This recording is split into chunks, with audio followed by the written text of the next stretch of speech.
Good morning, boys and girls. It's Mrs. Vincent back again for another language lesson. Today is Tuesday, May 12th, 2020.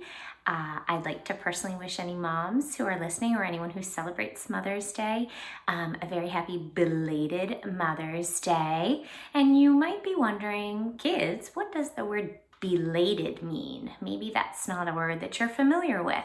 So that is kind of a sneak peek into today's lesson, which the title of your lesson, if you looked at the computer, is called Questioning Skills. And you might be thinking Mrs. Vincent has lost her mind. I get it, I feel you. Sometimes that's true. But today, I promise you, it's not a repeat lesson. We did already talk about WH question words, who, what, where, when, and why. And we're gonna use some of those question words in order to be able to ask and answer questions. So really, I've done this lesson with a few of my groups in the classroom. I used to call this a vocabulary lesson, even though your book calls it questioning skills. I actually often called it vocabulary. So when I started this lesson, I said a happy belated Mother's Day to any mothers who celebrate. And you might be wondering, what does the word belated mean? And what we're going to practice today is asking the question, what does, fill in word here, mean? So whenever you are reading something or you hear something in conversation, if you get to a word that you hear or see in print and you don't know what it means, it's really important to be able to ask the question, what does it mean? Because it is a really important comprehension skill and just life skill in general. You don't want to be kind of clueless as to a conversation that's going on around you. So a little sneak peek, I'll tell you that the word belated does mean late, because today is the 12th of May, and for those who celebrated the official Mother's Day is May 10th. So belated means a little bit late. Okay, so I apologize for being belated. I apologize for being late, but still send those warm wishes to anyone who celebrates Mother's Day. So we are going to jump into some stories. And I told my friends who have already heard this lesson in some form when we were still together, some of the words we get to, your book assumes that you don't know what it means. So I would always ask kids, do you know what that word means? And sometimes the answer is yes, they did already know what it means. And we'll talk about how we can take that and use it in different ways. So I'm going to tell you a story, and I'm going to stop myself at certain words. Maybe you know it. Great. Thumbs up for you for having a really strong vocabulary. If you don't, we're going to kind of go from there. We're going to assume that you don't know it, but if you do know it, give yourself a pat on the back, okay? So I'm going to tell you a story, and then we're going to stop at some words that might be a little bit more challenging. So here's my first one. I think you're going to know this one. A girl was wailing. And in the curriculum, we would say, stop.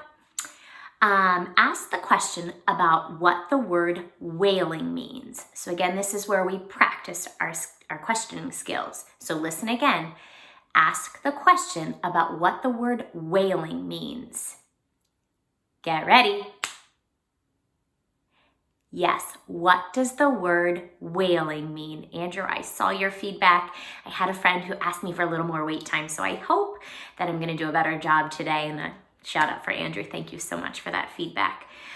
So you asked me the question, what does the word wailing mean? And we're actually going to go back and talk about synonyms. Synonym means same. So a synonym for the word wailing is crying. If you were able to fill in my blank there, give yourself that pat on the back, because the word wailing does mean crying, okay? So a girl was wailing, and we could plug in that word crying, and it would mean the same thing. That's what the word synonym means, okay? So I'm going to keep going with the story, and we'll figure out why it is she's crying. Her finger was lacerated. Now that's one not many kids knew, and we've done this in the past. So ask the question, what does the word lacerated mean? Get ready. Yes, what does the word lacerated mean? I'll tell you, the word lacerated means cut. And we talk in group that it's not really like a paper cut. That's not really a word you would use lacerate for. It's something a little bit more serious. You might need stitches. You might need to go to a doctor for it. So a laceration is a different kind of play on that word, is kind of a deep cut. So remember, the girl is wailing because her finger was lacerated. So that's the fancy way of saying it. Now we're going to go back through and plug in those synonyms to really make sure we understand the story. So I'll say it the fancy way is what I would say in group. So the girl was wailing because her finger was lacerated. Now when I pause, you're going to fill it in with the synonym, okay?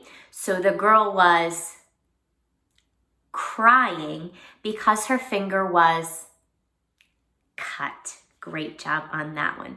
And then we could always ask, well, how would you feel if you had a laceration on your finger? If you're someone who's ever had stitches, you know exactly what that might feel like, or even just a deep cut that maybe you needed a bandage that had to stay on for quite a few days. So again, today is a vocabulary lesson more than anything. We learned the word wailing and the word lacerated, okay? Maybe they were new vocabulary, maybe not. So let's try another one. I think some of these you'll know and some maybe not. So here's a new story. When I stop at a word, it's a word that we're going to talk about, okay? A girl had some currency. Ask the question about what the word currency means. Get ready. Yes, what does the word currency mean? And I'll tell you, that's a fancy word for money. A synonym for currency is money, okay? So if a girl had some currency, later on we'll plug that word in for money. She had some money. So here's some more of the story. She went to the cinema. It's kind of an old-fashioned term. It's not one that we use as often, but ask the question about what the word cinema means. Get ready. Yes, what does the word cinema mean? Well, I'll tell you, the word cinema is a word for, maybe you know it, movie theater, okay? It's not just a movie. The cinema is an actual place that you go to, okay? So the movie theater, that would be a synonym for cinema. That's a little bit of a tongue twister there, okay? So listen, I'll say it the fancy way. If a girl had some currency and went to the cinema, she had some money and went to the movie theater. Great job on that one. So here's a little bit more to this story. The movie was hilarious. Now that one might be a word that you know. A synonym for the word hilarious is very funny. Again, like, it's not really a little chuckle, like, haha, something little. If it's hilarious, it's like one of those belly laughs that really kind of hurts your stomach because you're laughing so hard. Okay, so a synonym for the word hilarious is very funny. Okay, so again, we're going to retell the whole story. I'll use those big fancy words. You're going to fill them in with those synonyms, okay? So if a girl had some currency and went to the cinema and the movie was hilarious, she had some, yes, money and went to the movie theater and the movie was very funny. Great job. And again, I could ask you, and I know we're all kind of longing to go to the movie theater right now. My family, we are very big into movies, so we are missing the theater a little bit, but we have enjoyed some at-home movie nights.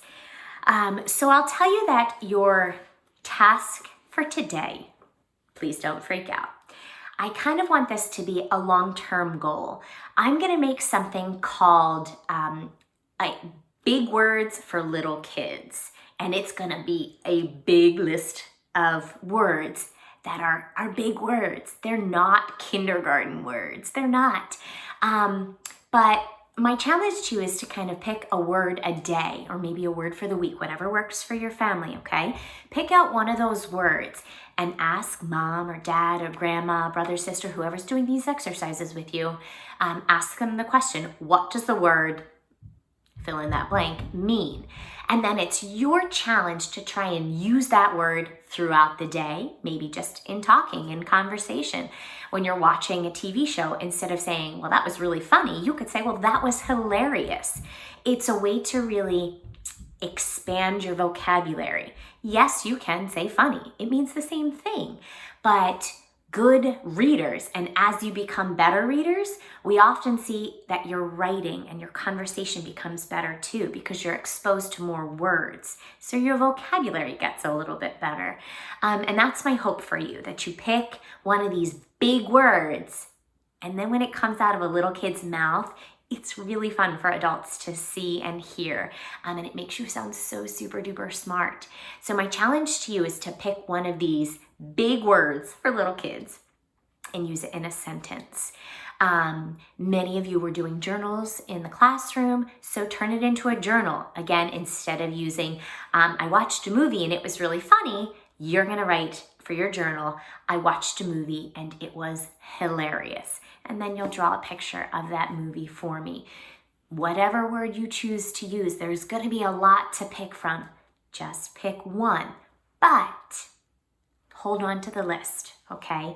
And really try and challenge yourself to learn some new vocabulary words, and sneak them in there on your parents. See if you can keep track of how many times you use these big words for little kids, okay? And please don't take that the wrong way. I'm not calling you little, but it sounds really fun when you learn these new words, that you can surprise the people around you with these good vocabulary words. So that is my challenge for you today, to use, to write a journal. You can type it if you would like. You can write it on a piece of paper, have mom or dad take a picture of it. And again, try and upload it to your Google Drive, and then you can pop it right there onto the lesson, and I'll be able to see that for you. So until next time, I do challenge you, even if you can't take that picture, please remember to hit that mark as complete or mark as done, whatever the button says for you, so that you get credit for participating in your language lessons. Until next time, boys and girls, I love you and I miss you all so much. And here's to a wonderful start for our language week. Bye, guys.